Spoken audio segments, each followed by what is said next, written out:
Hello everyone, my name is Charu and welcome back to my YouTube channel. आज की इस video में हम बात करने वाले हैं केवीएस के न्यू वैकेंसीज के बारे में। सारी डिटेल्स, कितनी वैकेंसीज हैं, क्या एलिजिबिलिटी क्राइटेरिया है, क्या एज लिमिट है, फीस कितनी होगी, पैटर्न क्या था, ओल्ड पैटर्न या न्यू पैटर्न क्या है, बीएड का क्या विवाद है, इन सब चीजों के बारे में बात करेंगे। तो चलिए शुरू करते हैं। अगर मैं बात करूं केवीएस की वैकेंसी की, तो ये वैकेंसीज काफी टाइम बाद आई हैं। कुछ लोगों की कोविड के दौरान एज भी निकल गई इस वैकेंसी का इंतजार करते करते, पर फाइनली अब ये वैकेंसीज आ चुकी हैं। तो हम इन वैकेंसीज के बारे में बात कर लेते हैं। अगर मैं टोटल वैकेंसीज की बात करूं तो ये वैकेंसीज 13,404 के करीब हैं, जिसमें टीचिंग एंड नॉन टीचिंग दोनों तरह की पोस्ट्स हैं। इन वैकेंसीज का रजिस्ट्रेशन 5 दिसंबर से शुरू होगा और लास्ट डे ऑफ रजिस्ट्रेशन 26 दिसंबर है। पूरा एक मंथ का टाइम भी नहीं दिया गया है, तो आप ध्यान रखें और इसको जल्दी से जल्दी भर दें। इसकी फीस की अगर मैं बात करूं तो फीस 1500 से 1000 रुपए होगी। 1000 रुपए पीजीटी, टीजीटी और पीआरटीज की है। वहीं 1500 रुपए प्रिंसिपल एंड वाइस प्रिंसिपल की होगी। अगर मैं टोटल वैकेंसीज की बात करूं पोस्ट वाइज, तो पीजीटी की आपको 1409 के करीब वैकेंसी, टीजीटी की 3176, पीआरटी की 6414 और प्राइमरी म्यूजिक टीचर की 303 plus other non teaching vacancies भी हैं। यहाँ इस वीडियो में आज हम सिर्फ टीचिंग वैकेंसीज के बारे में बात करने वाले हैं।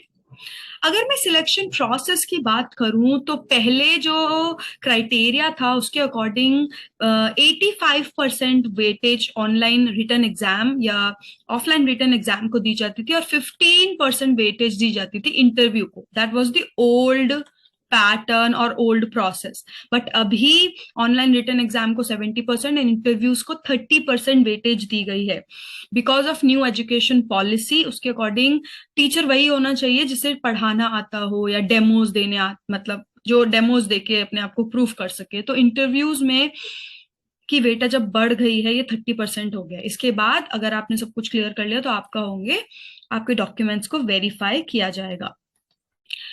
जो बीएड और डीएलएड का कोई कंफ्लिक्ट चल रहा है वो सुप्रीम कोर्ट में है। लेकिन अगर आपने बीएड करा हुआ है और आप पीआरटी के लिए फॉर्म भरना चाहते हैं तो you should fill the form, don't wait. क्योंकि ये जो केंद्रीय विद्यालय संगठन है ये सेंट्रल गवर्नमेंट के अंडर काम करता है, तो मोस्ट प्रोबेबली चांसेस हैं कि बीएड वाला इशू रिजॉल्व हो जाएगा। जब भी होगा वो देखा जाएगा, पर आप अभी फॉर्म भर दें और तैयारी करें और एग्जाम भी देकर आए। अगर मैं एजुकेशनल क्वालिफिकेशन की बात करूं तो पीजीटी के लिए आपके पास होनी चाहिए आपकी मास्टर्स डिग्री। इसमें आपको कम से कम 50% स्कोर करना है।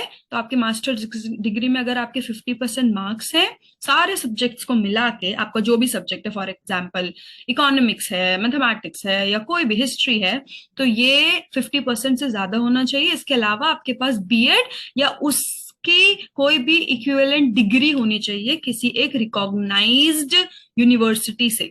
तो इन शॉर्ट में बोलूं तो आपके पास होना चाहिए masters degree with more than 50% marks, 50% is also okay, और आपके पास होना चाहिए BEd from any recognised university. अगर मैं टीजीटीज की बात करूं तो सेम क्राइटेरिया है। आपके पास पहले तो बीएड होना चाहिए या उसके इक्विवेलेंट कोई डिग्री।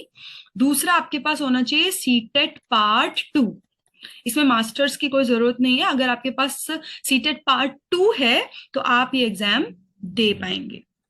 वहीं पीजीटी के लिए अभी कोई सीटेट नहीं है। अगर मैं पीआरटी की बात करूं जिसकी वैकेंसी सबसे ज्यादा है, तो आपके पास 12th की डिग्री, उसके बाद आपका 2 साल का 2 ईयर का डिप्लोमा जिसे हम डीएलएड, या 4 साल का इंटीग्रेटेड कोर्स जिसे हम बीएलएड कहते हैं, अगर आपके पास ये है, प्लस आपने सीटेट पेपर 1 भी क्वालिफाई करा हुआ है, तो आप पीआरटी के लिए एलिजिबल हो जाते हैं, आप फॉर्म भर सकते हैं। पीआरटी म्यूजिक के लिए वही 12th के बाद आपने एक बैचलर्स डिग्री की हो म्यूजिक में और उसमें आपके 50% एटलीस्ट मार्क्स हो तो आप ये फॉर्म भर पाएंगे। अगर मैं एज लिमिट की बात करूं तो DSSB की तरह केंद्रीय विद्यालय संगठन ने नहीं करा है कि पीजीटी की एज भी 30 डाल दी हो। पीजीटी की age 40 years, trained graduate teachers TGT की 35 एंड प्राइमरी की 30 इयर्स रहेगी। अब जिन लोगों की एज कोविड में वो ओवर एज हो गए हैं बिकॉज उन्होंने केवीएस ने वैकेंसीज नहीं निकाली, तो इसके लिए कोर्ट में केस चलेंगे एंड ऑब्वियसली लोग बोलेंगे, तो शायद एज रिलैक्सेशन मिले, पर अभी इस पर कुछ बोला नहीं जा सकता। अगर ओल्ड पैटर्न की बात करूं तो ओल्ड पैटर्न के हिसाब से 2 पार्ट्स में पेपर डिवाइडेड होता है, पार्ट 1 एंड पार्ट 2। पार्ट 1 में इंग्लिश और हिंदी होता है। बहुत पहले इंग्लिश और हिंदी में क्लियर करना एक क्वालिफाइंग एग्जाम होता था कि आपको इतने मिनिमम मार्क्स तो लाने ही है, लेकिन अब ऐसा नहीं है। पार्ट 1 में इंग्लिश और हिंदी 10-10 मार्क्स की आएगी, 10 क्वेश्चन 10 मार्क्स। कोई नेगेटिव मार्किंग नहीं है अब तक केंद्रीय विद्यालय संगठन में केवीएस के एग्जाम्स में। आगे अगर नेगेटिव मार्किंग आ जाए तो हम कुछ बोल नहीं सकेंगे, क्योंकि अभी ऑफिशियल नोटिफिकेशन नहीं आया है। जो नोटिस आप देख रहे हैं सोशल मीडिया पे वायरल हो रहा है, वो एम्प्लॉयमेंट न्यूज़पेपर जो आता है, वीकली न्यूज़पेपर, उसकी एक कटिंग है। पार्ट 2 की अगर मैं बात करूं तो इसमें 10 मार्क्स की 10 क्वेश्चंस आएंगे, करंट अफेयर, रीजनिंग आएगी, computers and subject based questions आएंगे। कंसर्न में अगर मैं पीआरटी की बात करूं तो पीआरटी का सब्जेक्ट कंसर्न सारे ही सब्जेक्ट हो जाएंगे, क्योंकि प्राइमरी टीचर को सब पढ़ाना होता है along with the pedagogy. TGT में आपका जो भी सब्जेक्ट है कंसर्न, जो भी सब्जेक्ट में आप एग्जाम दे रहे हैं या की जिसमें स्पेशलिटी है, वो पीजीटी में भी सेम आपके सब्जेक्ट के क्वेश्चंस 80 आएंगे ही आएंगे। पीआरटी के लिए आपको सारे सब्जेक्ट्स पढ़ने हैं, तो मैं यही आपको बोलूंगी कि आप प्लीज एनसीईआरटी को पढ़ना शुरू कर दें। 6 से लेकर 10th तक की एनसीईआरटी सारे सब्जेक्ट्स की पढ़ लें, specially social studies, science and maths की, अपने बेसिक कॉन्सेप्ट्स को क्लियर करने के लिए।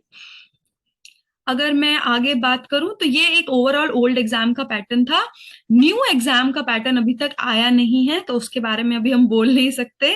सो thank you so much for watching this video and please like, share and subscribe to my channel. New exam pattern जब भी आएगा, न्यू एग्जाम पैटर्न के बारे में हम एक वीडियो बनाएंगे, क्या चेंज हुआ है, कैसे है, अगर कोई नेगेटिव मार्किंग है या नहीं है। बीएड पे जब भी कोई न्यूज आएगी वो आपको मिल जाएगी। इसके अलावा हम इस चैनल पे बात करते हैं टीचिंग से रिलेटेड, ट्रेनिंग से रिलेटेड और बच्चों की एजुकेशन से रिलेटेड। तो please subscribe to my channel and thank you so much.